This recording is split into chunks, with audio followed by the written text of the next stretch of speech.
Hey everyone, it's Ken here from Northern Viking Everyday, and today I've got a quick Mac tutorial for you. I'm going to be showing you how to make your menu bar always show on Mac. So maybe on your desktop it's showing up in the top corner, but when you jump over to a program like Safari, it disappears and you have to hover up to the top and have it pop down for it to show again. So today we'll show you how to make that menu bar stay on your screen the whole time. So no fluff, just the stuff. Let's dive right into this tutorial.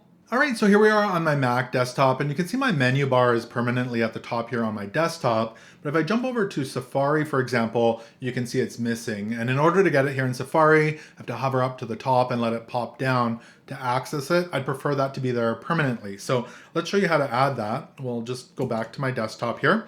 We need to open up our system settings. So of course you can do that in the Apple logo here in the top left-hand corner. Go down to system settings and open it there, or of course you can go to the bottom and select the gear icon. We'll just open that up. Now over here on the left hand side you'll see a few different options, and we're looking for the menu bar option here in the middle. You can select that, and then at the top the option we're looking for is automatically hide and show the menu bar, and currently it's set to in full screen only, so that's why it's showing up here on my desktop. There are a few options here, so if we click the drop down, we can go to on desktop only, so that would hide it on our desktop, so you can see it's missing. We can always hide it, so if we do that, it's going to stay missing, and you have to go to the top and hover for it to show up.